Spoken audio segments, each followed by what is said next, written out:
Değerli Ballıkaya, varsa bu başlığa dair eklemek istediklerini alabiliriz ama bugün aynı zamanda DEM Parti MYK'sı da hem barış ve demokratik toplum süreci için hem de güncel gelişmeleri değerlendirmek için toplandı ve hemen akabinde de zaten DEM Parti sözcüsü Ayşegül Doğan açıklamalarda bulundu. Ama bir yanıyla da Mayıs ayına dair yaratılan bir beklenti de var. Gelinen aşamayı da konuşalım istiyorum. Çünkü kimi paylaşılan haberlerde çerçeve yasa olarak adlandırılan yasada sona yaklaşıldığı belirtiliyor. Keza yine bu belki benzer bir hal almaya başladı ama şimdi de Kurban Bayramı'ndan sonra bir hazırlığın olduğu ifade ediliyor. Peyderpey meclisteki diğer partilere sunulacak bir düzenlemeden bahsediliyor ve silah bırakanların Türkiye dönüşünün dönüşü için en fazla 2 aylık bir süre tanınacağından bahsediliyor. Böylesi haberler aslında dolaşıma da sokulduğu, planlandığı ifade edilmiş. Neler oluyor, nasıl bir seyir izlenmesi muhtemel diye soralım o halde size bu başlıkları da göz önünde bulundurduğumuzda. Ben önce hafta sonu yürüyüşle ilgili değerlendirme yapayım. Murat arkadaşımıza ek olarak. Şimdi bu aslında bu yürüyüşler halkın talebinin de sahaya yansıması, sokağa yansıması. Bir barış talebinin insanlar halk tarafından dile getirilmesi. Bu sadece DEM Partililer yoktu bu yürüyüşte tabii. Destek olan sivil toplum örgütleri de vardı. Bileşen partiler vardı, gençler vardı. Bunu o açıdan değerlendirmek gerekir. Yani sadece bir talebin dile getirilmesi değil, barış talebinin yüksek sesle kitlesel dile getirilmesidir bu. O açıdan önemli.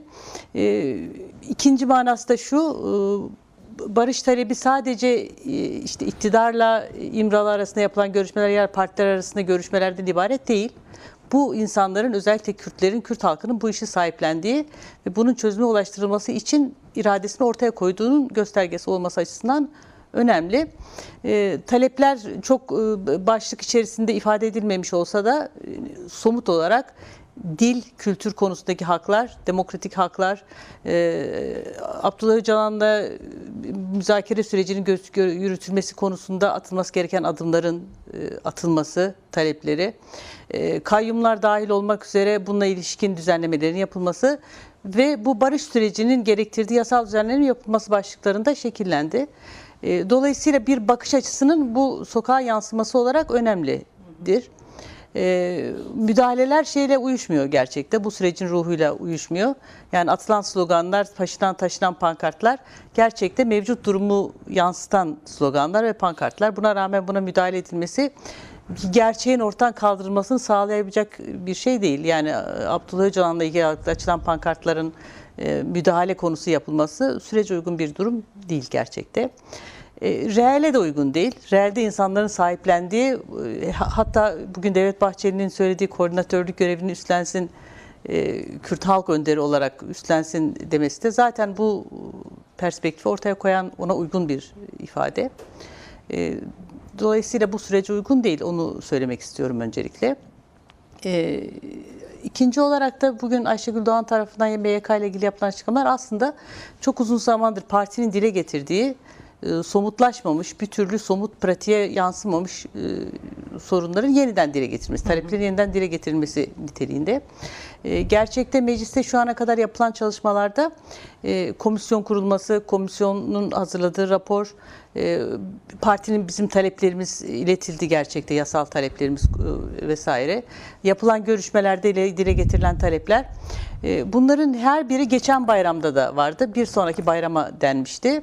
Şimdi bir dahaki bayrama bırakılmaması gereken bir şey.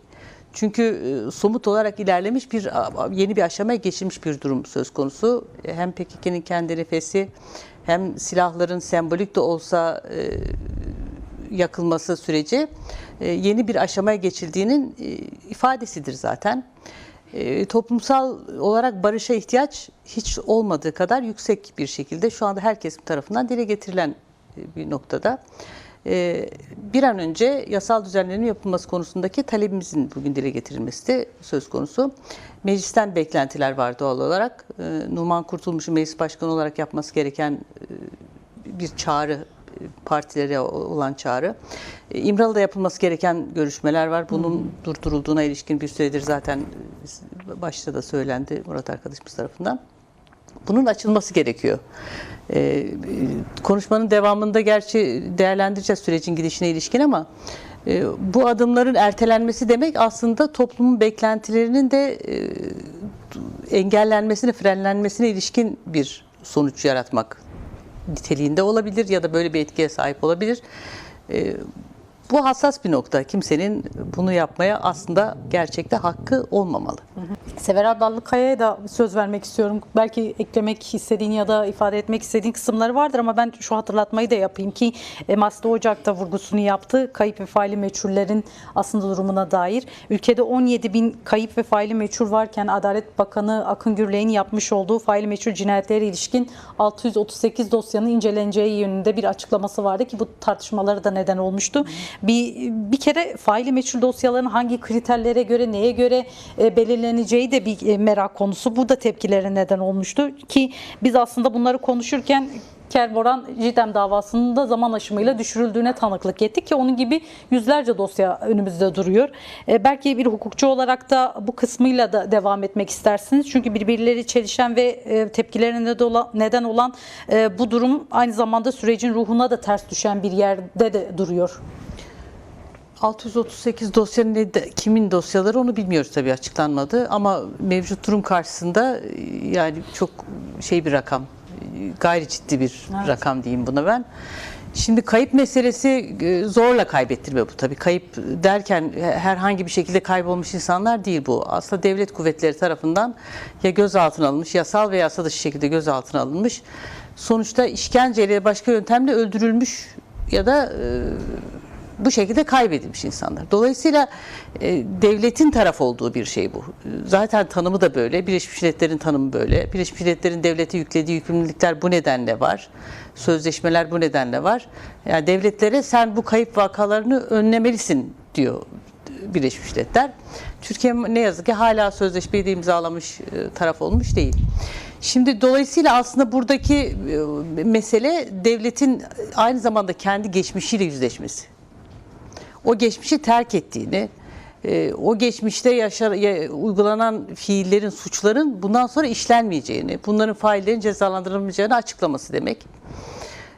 Dünya tarihinde çok örneği var. Kayıplar Arjantin'de var mesela, başka ülkelerde de var.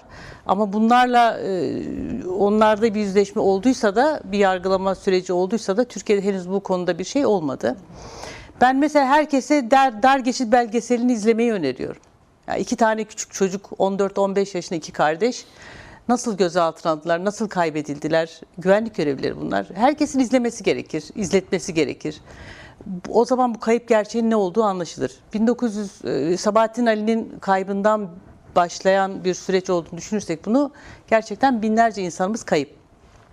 Şimdi bu koşullarda eğer gerçekten barış demek toplumsal uzlaşı, barış içerisinde yaşamak, geleceğinden endişe etmemek, geleceğin belirli olmasını da kapsayan bir şey.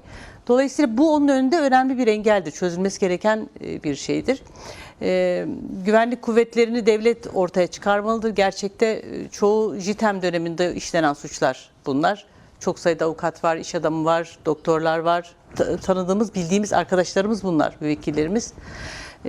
Bunların nasıl işlediği, bu suçlar nasıl işlendiği aslında belli. Nitekim mesela Ayhan Çark'ın ifadelerinde çok açık söylendi.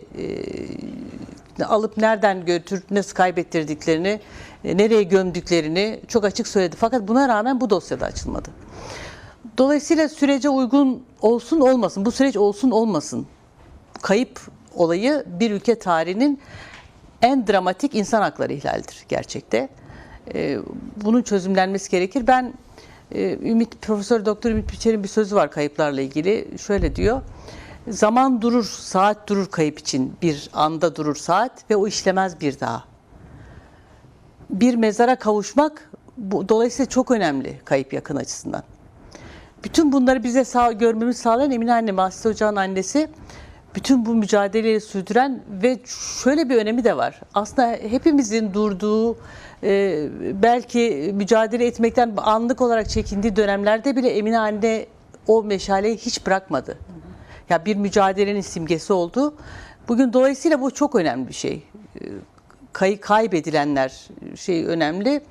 Çözülmesi de mutlaka gerekiyor. Her dosya zaman aşımıyla bitirildi ne yazık ki şu ana kadar. Ama zaman aşımıyla bitmiş olması bir şeyi değiştirmiyor. Çünkü temel taleplerden bir tanesi de bu konuda zaman aşımı işlememesi. Özel bir düzenleme yapılarak zaman aşımının uygulanmayacağına ilişkin bir düzenleme yapılıyor ve yeniden yargılamayla bunların açılması şeyi var. Avrupa İnsan Hakları Mahkemesi'nin kararları var. Çok net kararları var. Çok Peki açık. o kararların uygulanmamasını neye bağlamak gerekiyor? Çünkü mesela Maside Ocak da hatırlattı. 2018'den beri verilen bir karar ve Galatasaray Meydanı abluka altında hafıza mekanı diyoruz ve belki de ailelerin her hafta uzun soluklu olarak nitelendirdiğimiz bir eylem, sivil itaatsizlik eylemi olarak tanımlanıyor ve o meydan yasaklı abluka altında. Birkaç aile gidebiliyor son haftalarda. Evet. Aslında bütün bunu söylediklerimizin devamı gibi düşünmek lazım. Yani neden cumartesi annelerinin yakınlarını anmaları yasak? Yani neden? Bu soruyu herkes sorsun, cevabı verdiğinde neden yasak olduğunu, neden bu annelere böyle bakıldığı, cumartesi sana böyle bakıldığı belli olur. Avrupa İnsan Hakları Mahkemesi, Anayasa Mahkemesi'nin kararı var aslında. Çok somut söyleyeyim. Avrupa İnsan Hakları Mahkemesi kararının zaten tanınmadığına ilişkin çok uygulama var son dönemde. Ama Anayasa Mahkemesi çok somut olarak diyor ki kayıp yakınlarının kayıplarını anmak gibi demokratik bir hakkı engellenemez. Engellenmesi hak ihlalidir dedi Maside Ocak ve Gülseren Yolları kararlarında. Ama ona rağmen o kararlar da mükemmellere gönderildi ama ona rağmen uygulanmadı. Şimdi bu zaten kendi iç hukukunu tanımamak demek. Anayasa Mahkemesi kararını tanımamak, kendi iç hukukunu tanımamak. Şimdi onu da sanki uygulanıyor gibi bir şeyle çok dar bir grubun katılmasına izin vermek, bu da şeyin ruhuna aykırı. Cumartesi insanlar 10 kişiden ibaret değil tabii ki. O meydanın açılması gerekiyor. Meydanın açılması bütün bunlarla bağlantılı. Devlet kendisiyle yüzleşecek aslında. Devlet kendi personelinin yaptığı suçlarla, bir dönemin JITEM'in uygulamasıyla yüzleşecek. Kaybettirmeyle yüzleşecek. İşkenceyle yüzleşecek yani. Bunların hepsiyle yüzleşmek demek özür o zaman gerçekte dilenmiş olur. Yani yargılayarak, annelerin gözyaşlarını durdurarak özür dilenmiş olur.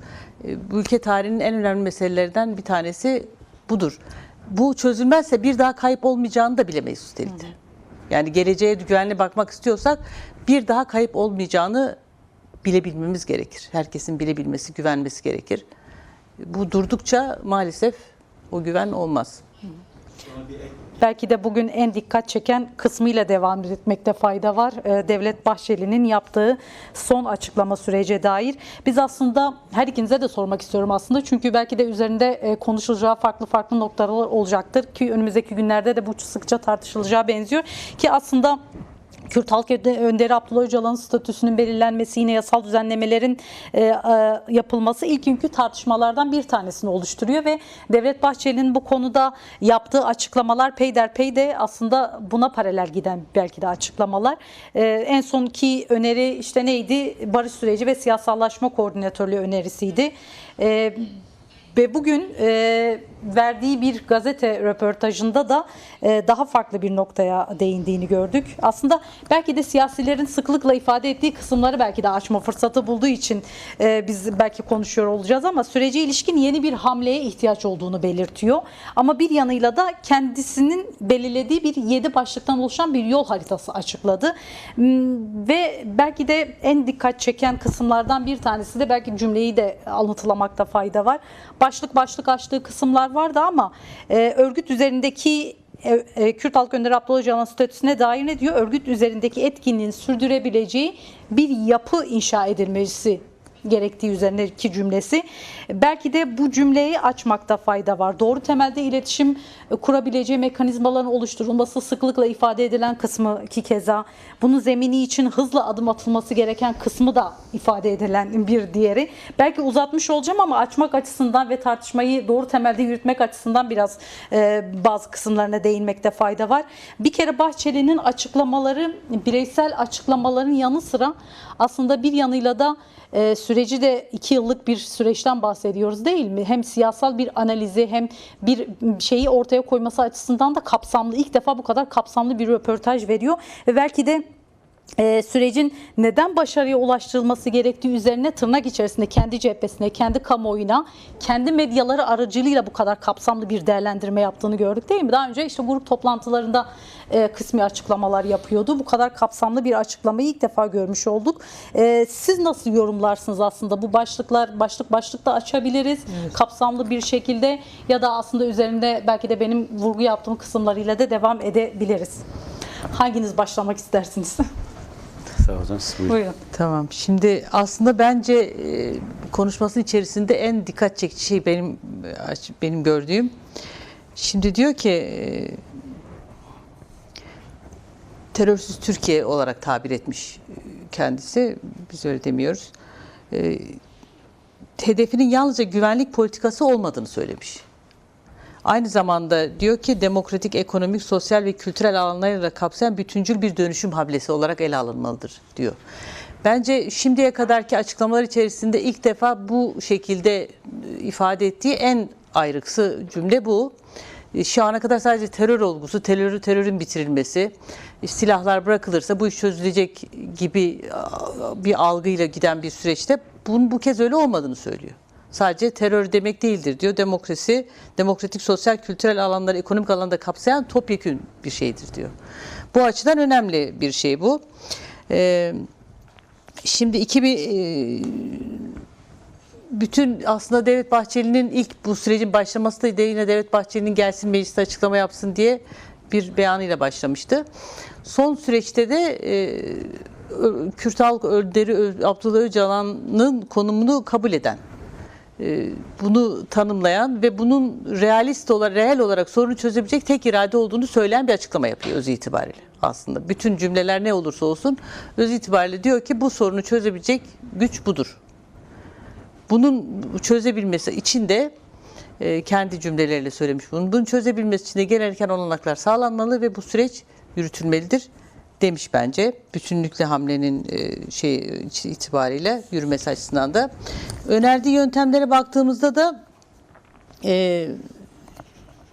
şöyle demiş, aslında o kısmı da kendi cümlesiyle söyleyelim yine şey olmasın. Koordinatörlükten bahsediyor. Silah bırakma ve tasfiye sürecinin sekteye uğramaması için koordinatörlük yapmasından söz ediyor. Ve yine burada dikkat çekici bir şey var. Silah yerine siyaset tercihinin uygulanmasından bahsetmiş. Ya bunlar çok yeni şeyler. Devlet Bahçeli'den duymak bir yana aslında Türkiye'de devleti temsil eden bir kişi açısından da söylenmiş yeni sözler. Dolayısıyla koordinatörlük için kendi cümleleriyle yine iletişim sağlayacağı, sivil toplum dahil olmak üzere kendi örgütüyle iletişim kurabileceği olanakların sağlanmasından bahsediyor. Ama açıklamanın eksik kalan çok önemli bir şeyi var. Nasıl olacağına ilişkin yöntemi söylememiş. Şimdi zaten herkesin dile getirdiği şey bu. Herkes evet bu sorunun çözümü buradan geçiyor. Çünkü zaten feshedilmesi kararını açıkladı. Örgüt buna uydu. Bütün çağrılarına uydu şu ana kadar ve uyacaklarını da ifade ettiler. Bunu Devlet Bahçeli'de ve şeyin açıklamalarında da anlaşılıyor. Tayyip Erdoğan'ın dünkü açıklamaları da öyle. Fakat bunun yönteminin somut olarak ifade edilmesi lazım. Yani İmralı'nın şu koşullarında şansı doğal olarak şu haliyle olması ihtimali yok. Bu müzakerelerin, görüşmelerin, sürecin yürütümünün belli bir belirlenmeden, konum, statü belirlenmeden yürütülmesinin koşulu yok. Çünkü belirsizliğe bırakılmış anlamına gelir. Bütün bu şeyin devamında olması gereken bu koordinatörlüğü hangi koşullar kendisine sağlanarak yapacak? Hükümetin açıklaması gereken şey budur. Bu açıklamada eksik kalan bu. Bugün Mehmet Uç'un açıklamaları da buna paralel aslında ama o bu kapsamda değilse de yine o da sadece çözüme ilişkin bir süreç yürüyeceğini söylemiş ama nasıl olanaklar sağlanacağını söylememiş. Partinin açıklaması da daha önce olmuştu. Sürecin nasıl yürüyeceğinin somut ayaklarıyla, yani koordinatörlük görevinin nasıl yerine getireceğinin somut olarak belirlenmesi gerekir. Ya aslında siz DEM Parti olarak da sıklıkla vurgusunu yaptığınız kısımları biraz açmış demek mümkün. Evet. Çünkü belki de Devlet Bahçeli tarafından yapılan bu açıklamalar aslında siz DEM Parti olarak her grup toplantınızda, her programlara katıldığınızda ya da halk buluşmalarında dile getirdiğiniz başlıklar. Aslında yani meclis raporuna ilişkin eklerde de bunlar evet, somut olarak var. başlık açılan kısımlar ama somut hale gelmemesi ve aslında belki de süreci oyalayan, tıkayan yer de aslında tam da burada devreye giriyor. Evet, peyderpey açıklamalar yapılıyor ve bunun üzerine de belki günlerce konuşulup tartışmalar da devam ediyor ama ortada somut bir adım yok. Mesela demokratik siyaset vurgusunun Bahçeli tarafından yapıldığını söylediniz ki partiniz sıklıkla bunu yapan yerde duruyor. Evet. Yine keza iletişim kanallarının açılması yine defaatle sizin dile getirdiğiniz başlıklardan bir tanesi ki en son Ayşegül Doğan yine İmralı heyetinin önümüzdeki günlerde bir görüşme yapabileceği üzerine açıklamada bulundu. O da hala belirsiz ki uzun bir zaman diliminden bahsediyoruz. Kürt Halk Önderi Abdullah Öcalan'da İmralı heyeti ya da ailesi ya da avukatları düzenli bir şekilde hala görüştürülmüyor. Bu başlığı da ayrı bir yere koymakta fayda var. O halde bu açıklamalar biraz da süreci oyalayan ya da nasıl demek mümkün ya da nasıl tariflendirmek mümkün diye soralım o halde. Ya, biraz aslında bunları dünya şeyleri birlikte değerlendirdiğimizde hiç şeyin örneğin olmadığını görüyoruz. Dünyadaki bütün barış süreçlerinde muhataplar var. Muhataplar görüşmüşler bir şekilde değişik yöntemlerle ve gerçekte de aslında çok zor gibi sanılan şeyler kolay aşılmış. Yani işte Güney Afrika örneği var. Güney Afrika'da Mandela 30 yıllık tutukluluğun ardından çıkıp barış sürecini sürdürdü. İrlanda örneği var, Kolombiya örneği var vesaire. Bunların tümünde çok zor gibi görünen şey aslında çok kolay gerçekte. Bugün bir statüyü koruyarak bu süreci ilerletmek isteniyorsa eğer, yani hem şu günkü bu statü kalsın, hem mahkumiyet koşulları olduğu gibi devam etsin, cezaevi koşulları olduğu gibi devam etsin ama bir taraftan da rol oynayarak bu sürecin yürümesini sağlasın. Bu gerçekçi bir şey değil, realist değil. Bunun olması isteniyorsa gerçekten hiç de zor olmayan müzakerelerin gerçek yürüme şeyin açılması gerekir. Sürece yaymak dediğim gibi hem barış beklentisi olan Kürt halkında hem de bunun dışında bu süreci aslında bir nedenle bir şekilde kabul etmeye başlamış Türkiye'deki diğer halklar açısından. Artı Orta Doğu'nun sorunu bu. Diğer bölge halklar açısından da umutların ertelenmesinin yaratacağı bir kırıklık nedeni olabilir. Dediğim gibi yani barış hakkı hepimizin hakkı, temel bir insan hakkı. Barış hakkının da savaşsız bir ortamda yaşama hakkının da hiçbir gerekçe gösterilmeden, kısıtlanmadan tanınması gerekir. Oyalamaya gelmeyecek bir konu olduğunu söylemek isterim sadece. Devam edeceğiz. Dilersen bir hemen Several Ballıkaya'ya dönelim tam da bu noktada.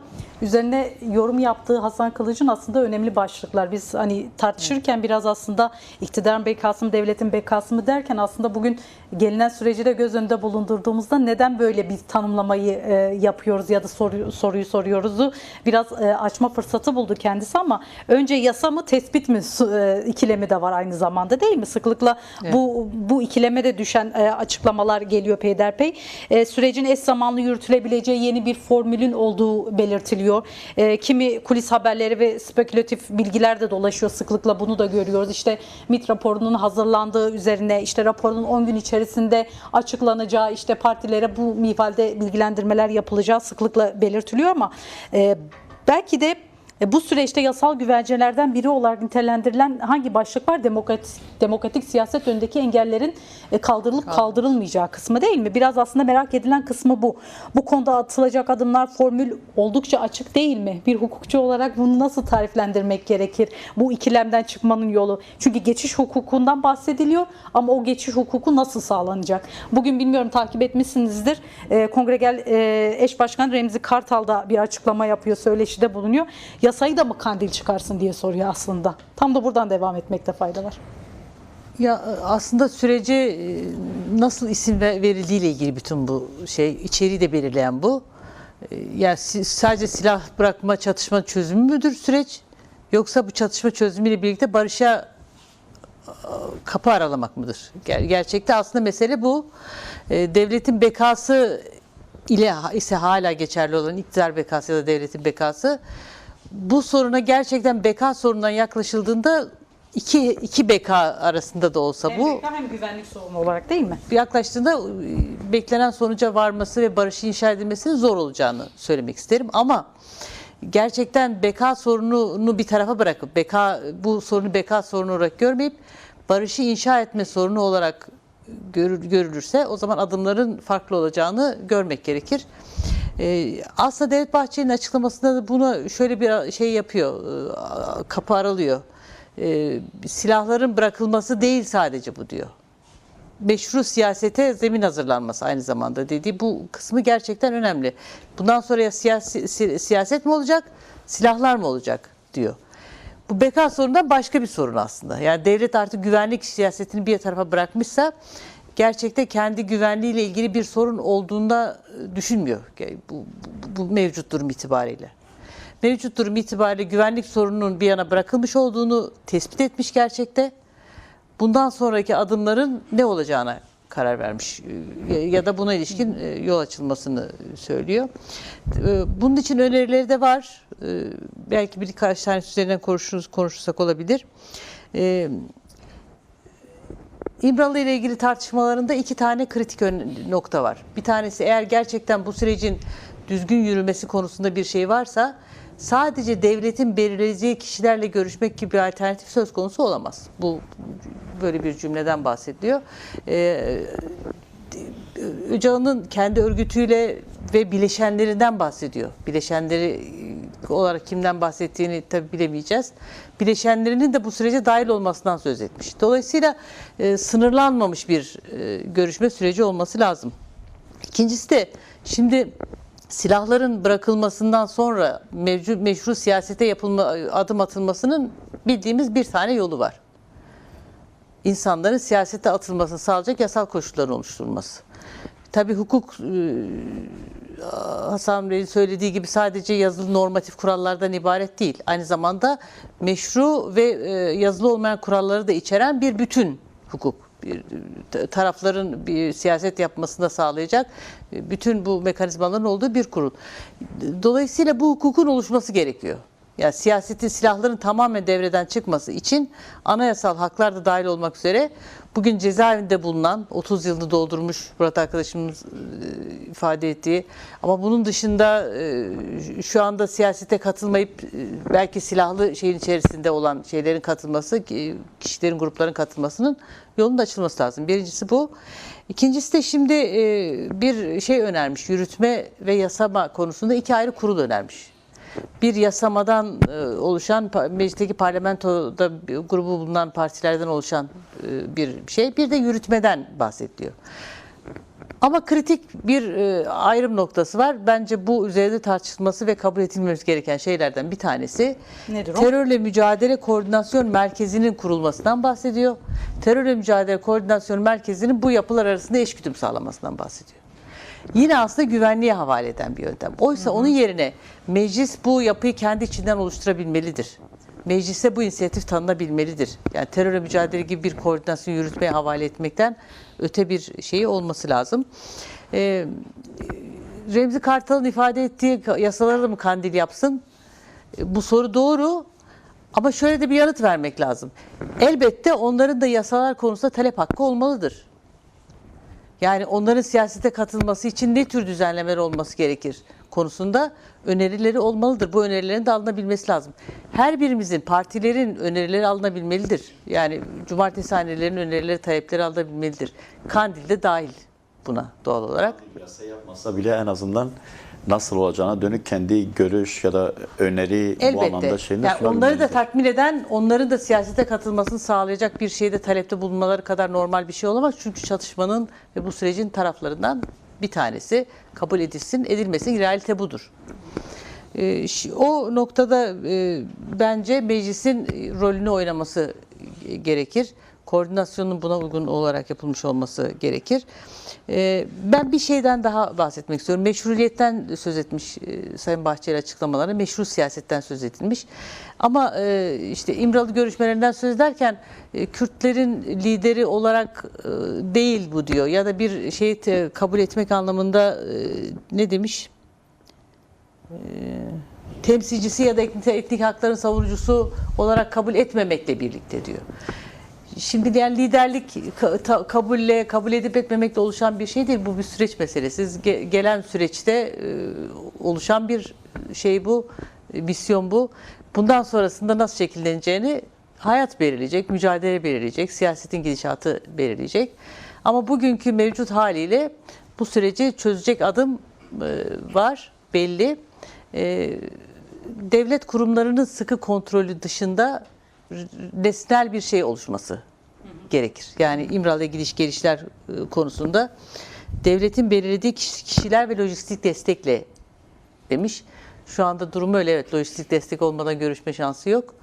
Ama devletin sadece belirlediği değil, demokratik siyasetin gerektirdiği kişilerin bu sürece müdahil olabileceğinin sağlanması gerekir. Serhat Hoca belirtti aslında, yani orada sadece Kürt halkının lideri olmakla birlikte sınırlandıran, yani sadece örgüt liderliği üzerine bir tanımlama da eksik kalır. Sonuçta Kürt halkı milyonlarca insanın lider olarak gördüğü, önder olarak gördüğü, zaman zaman işte imzalar topladığı ve o anlamda muhatap gördüğü bir durumu da göz ardı edilmemesi gerekiyor. Sadece işte PKK liderliğine sıkıştırılması gereken bir durumdan çıkarılması gerekiyor.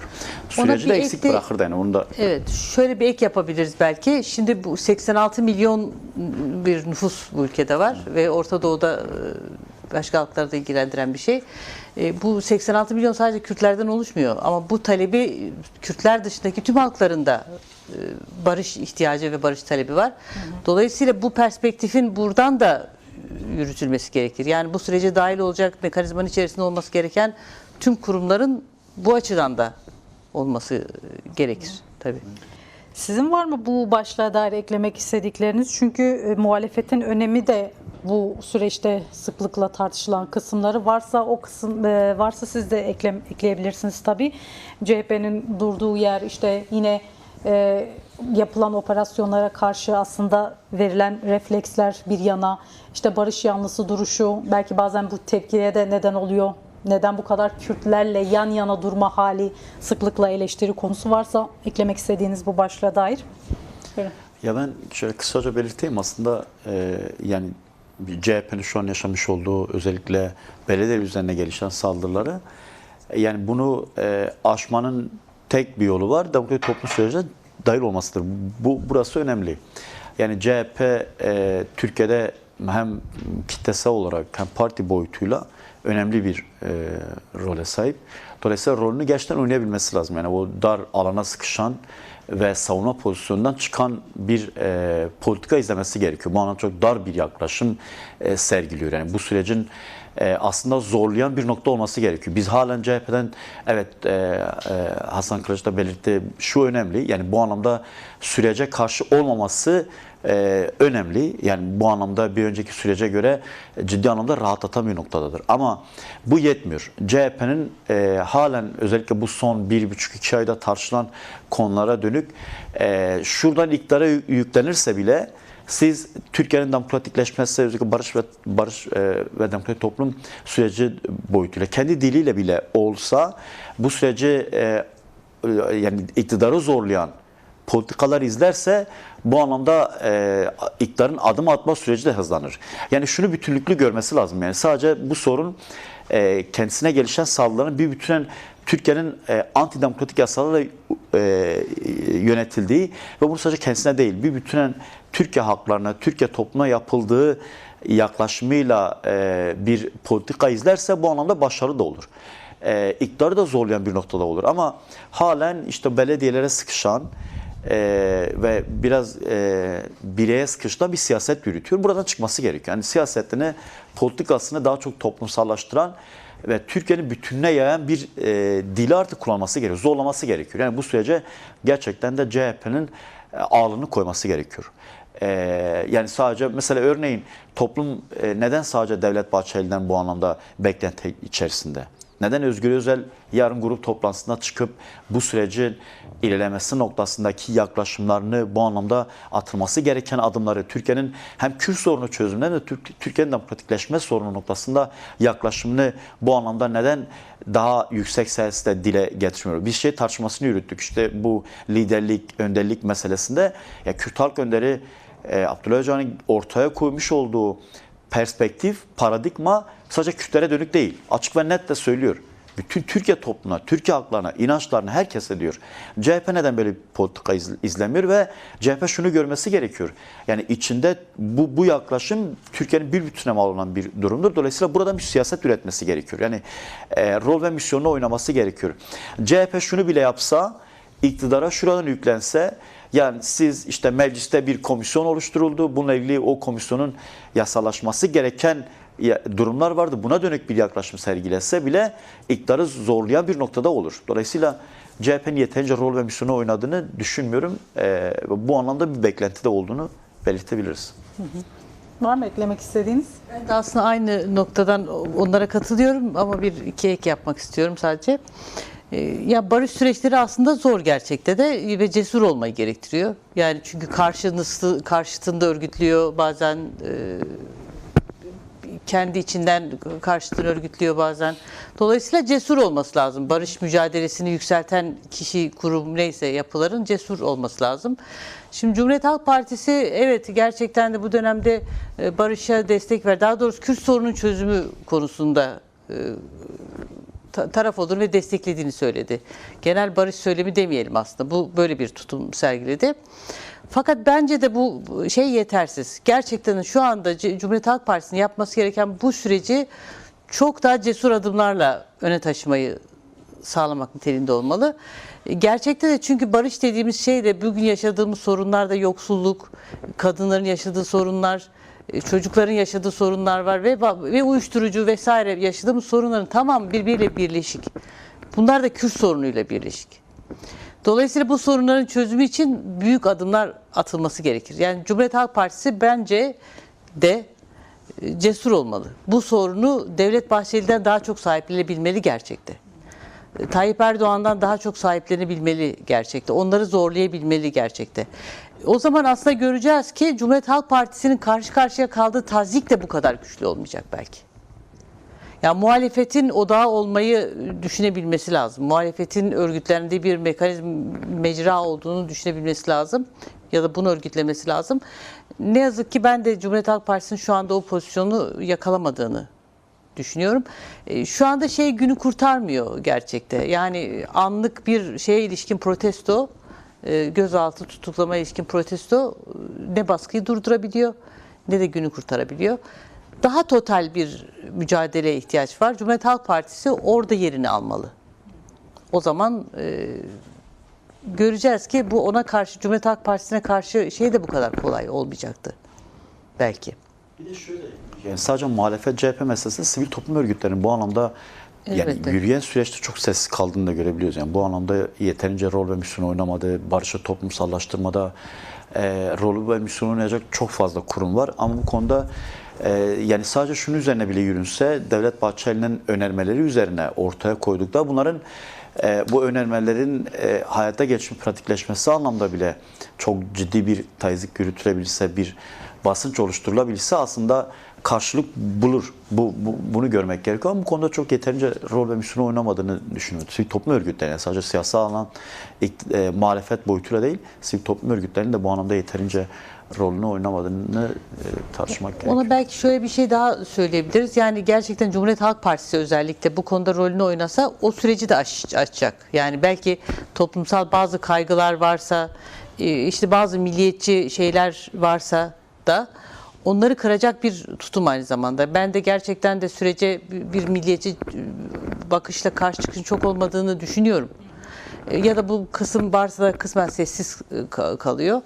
Ama olanı da giderebilecek bir formüldür bu. Yani barışa daha hızlı yürümeyi sağlayacak bir şey. Bu demokrasi ise daha hızlı yürümeyi sağlayacak bir şey olur gerçekte. Herkesin rolünü oynaması önemlidir yani.